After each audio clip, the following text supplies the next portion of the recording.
Hi, everybody. It's James here, and this week we'll be traveling to the Caribbean island of St. Martin.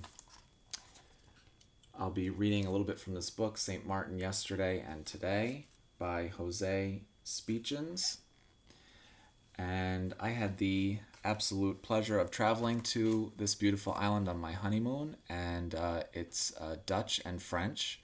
And we stayed on the Dutch side, which is very beautiful. And one day we rented a car and traveled to the French side of the island and had lunch and then drove back. And it was beautiful. Both sides are very nice.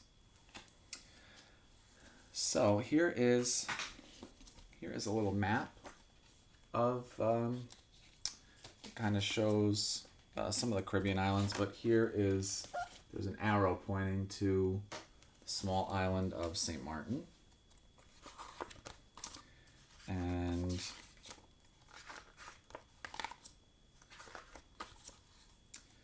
just to read a little bit, it seems that travel writer Trulson had indicated to the traveling public that St. Martin was the perfect double nationality destination, which offered a beautiful foreign island with green mountains, a Pacific like large lagoon at peace with an infrastructure comparable to the U.S. countryside, where people were not begging, spoke English, drove their few cars on the right, and where a luxury plane could safely land, and where a tourist couple, without changing their dollars into funny money, could go by taxi or a rental car to a nice guest accommodation by the perfect beach with safe local food or with food adapted to the American taste, served by friendly but not servile people, not plagued by racial tensions.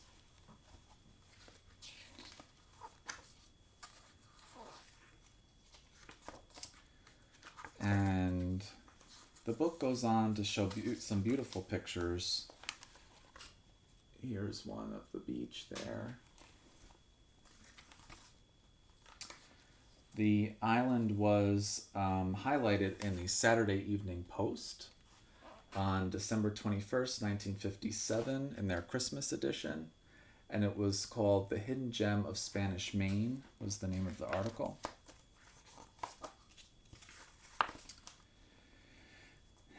The official name of the French side of the island is Saint Martin. Saint Martin is a commune, a city of the Guadeloupe department of France. When you are on the French Saint Martin, you are in the Republic of France in Europe. When you are on Dutch Saint Martin, now officially still spelled Saint Martin, you are not in Holland, a country with a constitutional monarchy in Europe. To complicate matters even more, on Dutch St. Martin, you are still within the Kingdom of the Netherlands as St. Martin forms, with the other islands of the Netherlands Antilles, a constitutional autonomous country of the Kingdom of Queen Beatrix. So again, it's two French and Dutch. And read a little bit here. In the year 1839, we know only about the cane production on Dutch St. Martin from a report by Van Lennep Koster. He visited the island and found that not only the flatlands were cultivated with cane, but he also saw cane growing against the hills, which must have caused a considerable increase in production in wet years. Practically, the large plantation economy started coming to an end when we look at the figures for 1855 for Dutch St. Martin.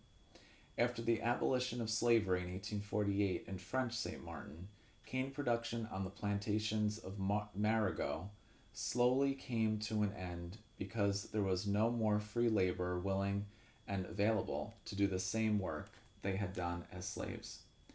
On Dutch St. Martin, the production of cane related products was worth only 31,657 guilders in 1855.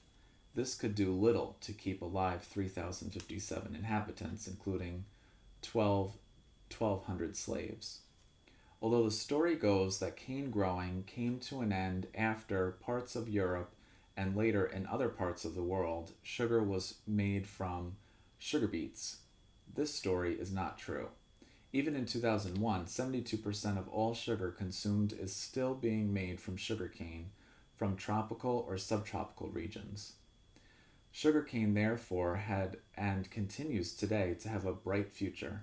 Finally, with respect to St. Martin, an alcoholic beverage, a beer was made by the Soka Beer Brewery in Phillipsburg. Pilsner and lager beer of very good quality. This brewing enterprise is now located at La Cévennes near the entrance of Grand Case on French St. Martin, where the first mineral water bottling plant is located.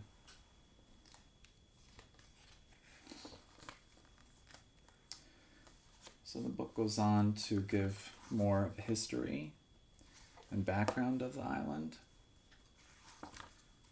and shows some old historic pictures.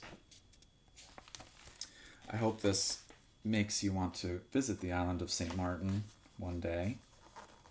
Put it on your travel list. There's some nice pictures.